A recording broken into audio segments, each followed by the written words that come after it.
Welcome to Legal 123s with ByrdAdatto. Legal issues simplified through real client stories and real-world experiences.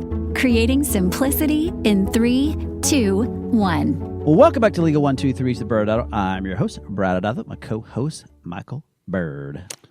Thanks, Brad. As a business and healthcare law firm, we meet a lot of interesting people and learn their amazing stories. This season, we're entering the fancy season of a business. Our theme this season is buying and selling a business. Oh, wow, Michael. That's really interesting. And as I recall, there's more seasons.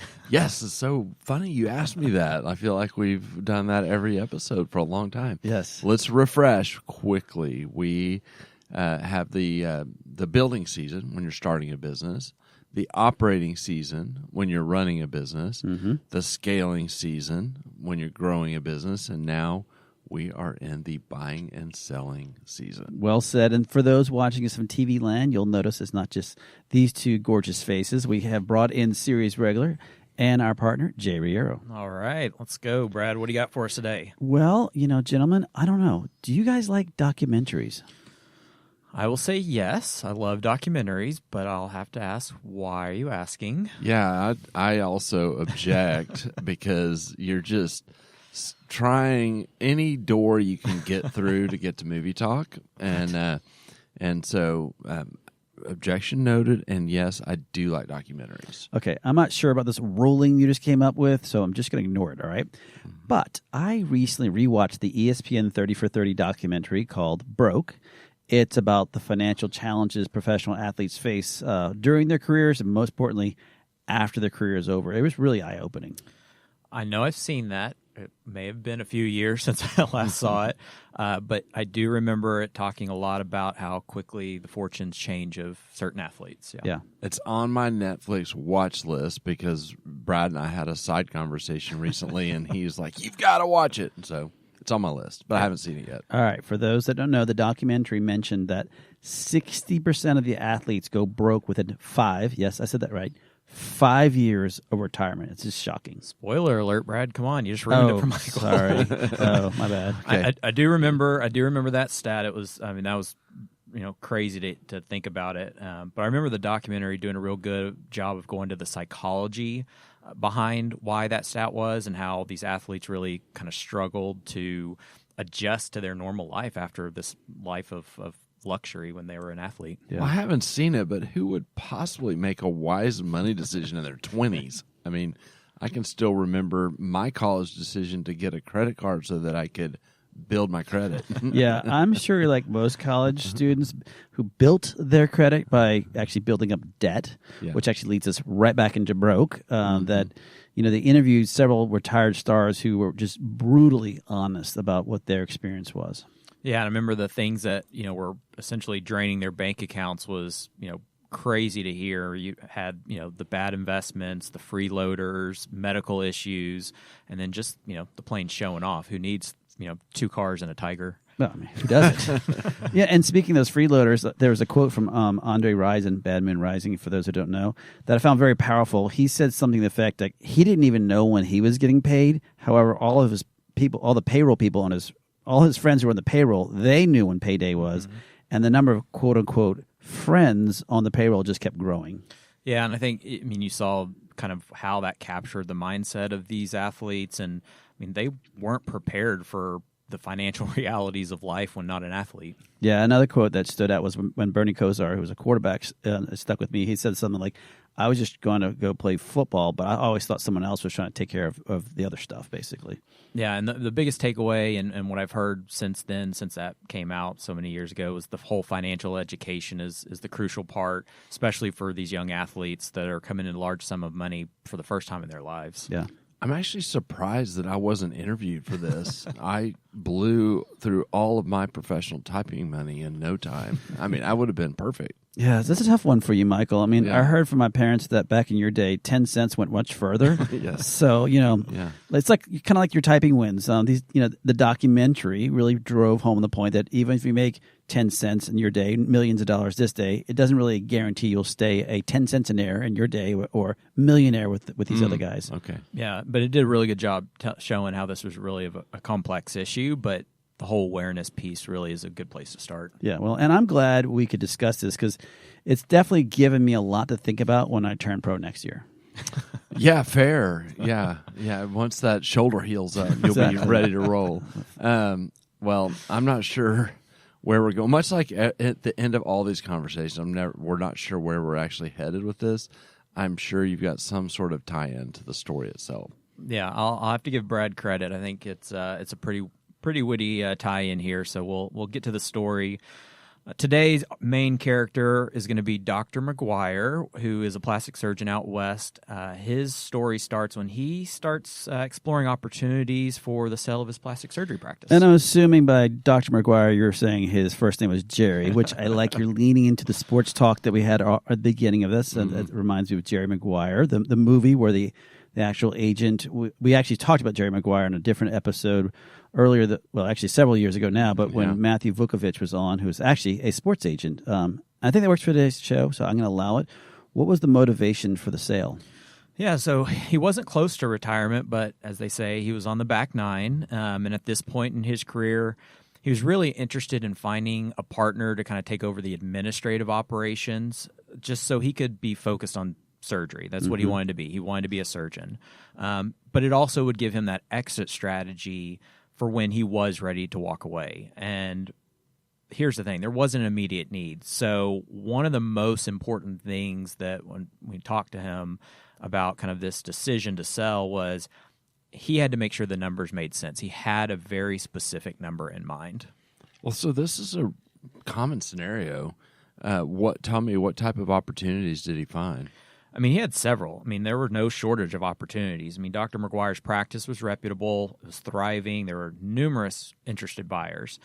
The problem was that during the preliminary discussions with him, none of them really communicated that guarantee or that ability that they felt that they were going to be able to meet his number and get him what he was looking for.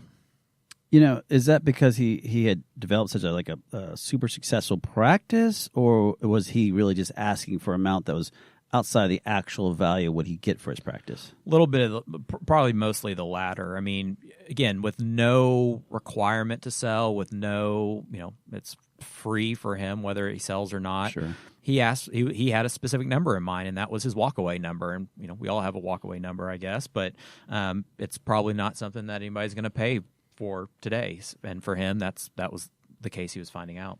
We found commonly with our doctors that they kind of land on one of two extremes when they think about their view of what their practice is worth. You have those on one end of the spectrum that probably need some therapy because they don't think their practice is worth anything. Sure. It's just, I'm just treating my patients and I've just got the charts. And then you got the other end of the spectrum, which probably also needs some therapy, where they think it's worth way more than it is. And so hopefully, that since this is the beginning of the story, I'm assuming that he eventually found a buyer, and we're not just going to talk about therapy the rest of the time. That would be a little off-brand of our podcast if we went into a counseling session. Yeah, and so he found a buyer, found $5 at the end. We'll just walk away. Well, that was a really short. So, Kenny, how about you find a way to slow down our speech patterns and see if you can kind of drag it out for another 22 minutes. Is that right? All right, don't panic, Brad. Don't make Kennedy do all that work. Okay. There is more here. Yes, thank you. So this is where our other character in the story is going to come in, because Michael, you're right. Eventually, a large group came to the table and indicated their ability to match what Dr. McGuire was looking for, and we're going to call this character the Redbird Group. Jay, I like the connection to the Arizona Cardinals, a.k.a. Redbirds. Again, movie reference, Jerry Maguire. I approve. So what happened next? Yeah, so Redbird Group indicated, hey, yeah, we can meet your number. So the next few months, both parties spent time in those discussions that are very important, making sure fit and visions aligned, and that they could, be true partners after the sale. Through this process, they did. They found it was a great fit, and so they proceeded to go ahead and formalize that offer into a letter of intent. And here was where Dr. McGuire really, really wanted it to be in writing. He wanted to see a commitment to meet that expected number because that was so important to him. What's interesting on the letter of intent, which we end up talking about almost every episode because it's, as we say, it sets the tone for an entire M&A deal, is that on the financial terms, they can vary so much in how they're structured. Some will go ahead and say a price, like here's the number, and maybe or maybe not. They did this for our client in this story. Sometimes they'll just use a formula and say, TBD, it's going to be X multiple of a formula, EBITDA, if we want to go to the old earnings before interest, taxes, and depreciation formula that we've defined before. That does sound very sophisticated and fancy at the same time. It is fancy. And, the caveat is usually when there's a fixed number, there's an asterisk that can allow for adjustment after there's, some due diligence into the numbers. Yeah, and so knowing all this and knowing specifically Dr. McGuire's expectation, I had this exact conversation early on, and he got it. He understood, totally get it. Things can change, numbers can change. It may not be exact, but there was something to him about seeing it formalized in writing. So were there any issues during the LOI phase? No, pretty standard. There were important post-closing employment type issues that we needed to address because Dr. McGuire really wanted life before closing to be the same after closing. There was, a straightforward process. We were able to get the LOI signed, and anticipated closing date was set about 90 days out. So what I'm hearing is then you moved into the due diligence phase, and this is where our issue came up, right? Nope. Again, pretty straightforward. Due diligence went along smoothly. The quality earnings was done in parallel. At about the 30-day mark, the Redbird Group's counsel started sending over the initial deal docs. My context brain is going crazy. Hold on. So LOI was good. Due diligence good. Now we're moving into the definitive agreement phase. So this is where maybe something else happened? Nope, still nothing unusual. We started the review of the deal docs, pretty standard documents. We turned them back over to the Redbird Group's counsel. Dr. McGuire was still having great conversations with all the business team with the Redbird Group, and he was getting really excited that we were moving towards that targeted closing date. And I'll footnote for all the rest who are like me and heard the term quality of earnings and are like, what in the world is that? We've talked about this on multiple episodes in the past. This is that part where they're looking at the finances to consider whether or not that number is still good. So it's a deep dive into the numbers. And so the fact that just went smoothly through there is making me start to get suspicious. I'm waiting for a twist. Well, so we returned the documents. We knew we're about halfway to that closing date. So internally, we started gearing up for that sprint to the finish that's always going to happen with a deal. Oh, man, the sprint. Love it. It's everyone's favorite part of an M&A deal. Again, mergers and acquisitions for those paying attention. But the sprint often really is referring to that extremely intensive period of activity focused on actually getting a deal closed.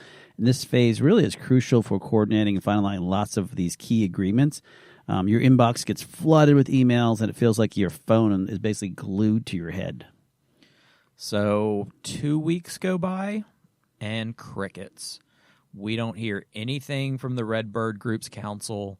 When we check in with Dr. McGuire, he's still interacting with all the business team. They're making plans. They're talking about the transition, issues that are going to need to be dealt with.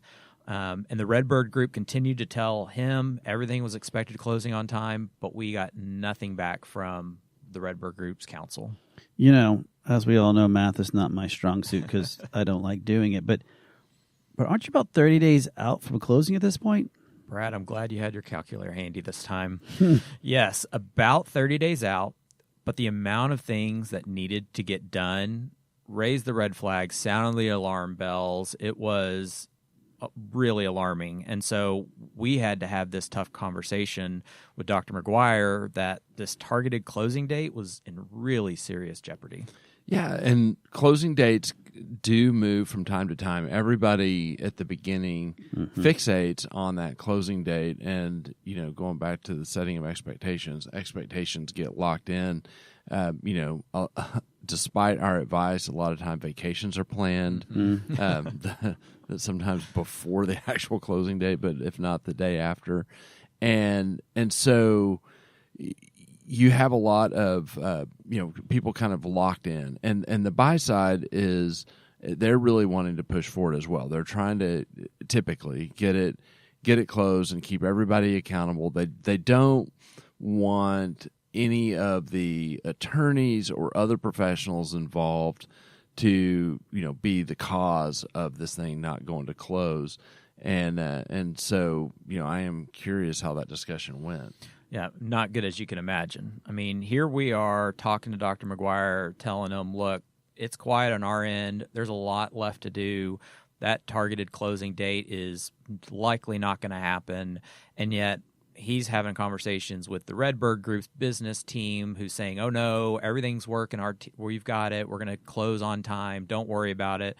So, we finally came to the decision we need an all-hands call with all the teams, everyone involved, to be able to iron this out and make sure we're all on the same page rather than playing telephone. Yeah, and for context, since Michael does love that, in an M&A deal with a quote-unquote all-hands-on-call, when they say that they want one of those, that really brings together all those key decision-makers that Jay was just kind of describing, and along with their counsel, which is really important. And at that point, that call is to focus on providing the platform for the parties to share the vital updates about the deal, including addressing any lingering concerns. And typically, this can hopefully lead to the insights that you need to actually close a deal. So how did that all-hands call go? Actually, if you can imagine, even worse. Oh, no. So during the call, we finally were informed that by the business team that the reason that there was a delay was the Redbird Group had 4 active deals going, along with ours. And unfortunately, their funding could only cover the acquisition for 3 of the deals. So 3 out of the 5, 2 of them are left out in the cold. And so as you can guess, Dr. McGuire's deal was not one of the 3 that were going to be covered by the funding. Oof. I've seen this show before. When we have seen kind of various levels of buyers pursuing a deal, and behind the scenes, they are scrambling like crazy, working on their funding sources at the same time. Yeah, and at the same time, during the call, Dr. McGuire was being assured by the Redbird Group's team that they were still committed to buying the practice. They still envision a great partnership, but more importantly, they let us know that they had lined up additional funding. It was going to close maybe in the next 30 days, and that would easily allow them to get this deal done. So basically a little bit of a delay, but don't worry, we're still committed. We're going to do this. And did it? As you're wandering in the desert and you see this pool of water in the distance, let's just say we wandered towards a new closing date. Yeah, that's not good. No. I feel like we're ending on a down point, but I think we need a commercial break. So let's go to commercial and come back and talk about strategies to deal with the slow responding buyer. And I'm curious to hear what happened with Dr. McGuire. Many business owners use legal counsel as a last resort rather than as a proactive tool that can further their success. Why? For most, it's the fear of unknown legal costs. ByrdAdatto's Access Plus program makes it possible for you to get the ongoing legal assistance you need for one predictable monthly fee. That gives you unlimited phone and email access to the legal team, so you can receive feedback on legal concerns as they arise. Access Plus, a smarter, simpler way to access legal services. Find out more. Visit ByrdAdatto.com today. Welcome back to Legal 123s with ByrdAdatto. I'm your host, ByrdAdatto, with my co-host Michael Byrd and series regular Jay Reyero. Now, Michael, this season, for those who don't know, our theme is buying and selling a business. And we're talking about these stories that happen to our clients, and sometimes good, sometimes bad. Now, Michael, Jay was just kind of talking to us about Jerry, or sometimes called Dr. McGuire, and his story and being wandering off into the desert. Maybe you can kind of give a summary for those. Sure. Recap, quick. Well, I don't want to bury the lead. We got through 20 minutes almost, and we have not heard Brad scream, "Show me the money." And this is a gift to everyone, including our audience. The podcast ain't over yet. Oh, okay. Well, no, I'm pulling back the trophy I was about to give you and holding it. It is a trophy you will receive. Okay. So our story centers around Dr. McGuire. And Dr. McGuire was a plastic surgeon on the final stages of his career, looking to slow down, looking for a exit type scenario, and hoping to focus on operating for the last part of his career and not the business side. He had a number in mind that it was his number for the value of his business, was shopping around, found somebody, the Redbird Group, who was ready to meet the number, and all seemingly went really well until it didn't, because crickets. The buyer started slowing the roll down, and so that's kind of where we left off, where we had this all hands call that didn't go well, and kind of got the bomb dropped that there was only so much money, and he was just outside the line of where that money was. But don't worry, he was only going to be closing 30 days later than expected. So, Brad, we've talked about the importance of sellers doing their due diligence on a buyer. Talk a little bit more about that. Yeah, the second show of this season, the buying and selling season, we spent a lot of time really talking about, discussing why it's so important for you to know who's actually buying your business. Yeah, absolutely. And so, Jay, in Dr. McGuire's case, there was a moving closing date driven by Redbird Group's lack of funding. And so this can have, obviously, a real impact. Talk a little bit more about that. Yeah, I mean, it has an impact on both parties, but particularly from a seller's perspective, one of the biggest headaches that they run into is the struggle of working towards a new way of life. They're about to sell their practice, and they're looking at what post-closing life is going to be. But at the same time, they're still running a business, and there's still decisions to be made. There's still things that come up. Mm-hmm. And so also, we go back to the LOI. It's not binding. You don't have to do the deal. There's no guarantee the deal's going to close. Yeah. And so you're living in this world of, I'm planning for the future, but at the same time dealing with the present. And as you start moving those closing dates, things start coming up that maybe you didn't anticipate. Maybe that lease that needs to be renewed comes up. How do you make that decision? You have an opportunity that presents itself because you're still running a business, still networking. What do you do for that, knowing that, well, I got to sell it, I'm going to sell this business, or this is an opportunity I can't give up, and if the deal doesn't go through, I'm going to lose this opportunity. So it creates real big hurdles for sellers, and buyers can be affected on the same way, in that the business is changing as from what they originally thought they were going to get as the time moves on. And so these big opportunities, big decisions start coming up, and we play in this world of uncertainty of the deal closing that creates a lot of friction. Yeah, I agree. And the seller, they can become really distracted during this time because they're only thinking about closing the deal and not really focused on running that practice. And staying focused is critical and crucial for a medical practice to remain profitable during this time frame, which means maintaining their focus on their core elements which got them there. What made them so attracted to that buyer in that very first place? So staying focused on your scheduling and your revenue cycle management and cost controls and marketing, everything you were already doing, meaning just because you're in an LOI doesn't mean you can let your foot off the pedal. Yeah, and thinking of some practical strategies, all of which we've touched on at different points, but the starting point is being super strategic about when you announce this to your team, because anyone that knows this information is going to be distracted in some way, either emotionally because they're thinking about it, or they know about it and they have some roles that are working towards the deal itself that are taking them away from the day job, which is, continuing to be productive. For the surgeons themselves, it becomes really important to make sure they stay disciplined on their surgery schedule and keep the production running and having a plan to deal with the very real, requests for their time they're going to come with being in a deal like this. So it may be just some time management planning that would go into this. Jay, talk about Dr. McGuire's story. How did it end? And I'm afraid to ask you if they did show him the money. Well, unlike my last story, this one ended as you probably all expected. The deal just quietly kind of died as that closing date kept getting pushed, and then magically tied to some future event that was really not under our control. We were promised, after that all hands call, the 30-day period came, and our funding is actually going to close in another 30 days. Pretty soon, it just ended up we didn't even get updates.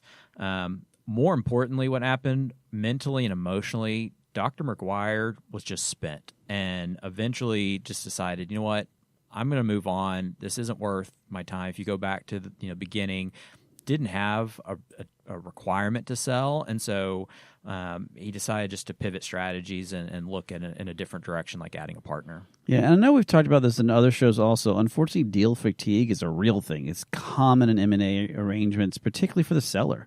It refers really to the mental and emotional exhaustion that can occur during often these lengthy and complex processes of selling a practice. Again, this is the first time someone has probably ever done something like this in their life.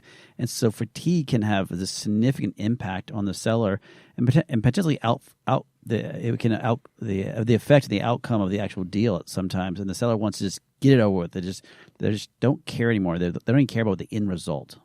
Yeah, and this is one of the things that in the very beginning with a client, I have a conversation with them of this is a real possibility, and really expressing what a targeted closing date means and that it is meant to move, because sometimes they think, oh, it's a set date, it's going to close on this date, and helping them have the expectation that no, it's a movable target. Here are some reasons why we will do everything to move towards that target, but there are going to be outside factors, outside forces, third parties that could cause issues to push it. And look, even if the Redbird Group had found the funding and could actually move towards a closing and said, hey, we got the money, let's go, the impact of that experience that Dr. McGuire had would have had a really great impact, because it would have caused us to look back at the financials. If a lot of money is put in on the back end, we just dealt with the Redbird Group who couldn't find funding on the front end. So what does that say about the likelihood of the back end? And that then starts coming into, is this really the deal that I'm looking for? Is this the deal that's worth it? Is the dollar in the future really as valuable as I thought it was? And so, these very different terms could, being offered by the Redbird Group, could potentially have changed the nature of the deal and the risk tolerance that Dr. McGuire had, and said, you know what, this isn't the deal that I thought it was based on what my experience has been.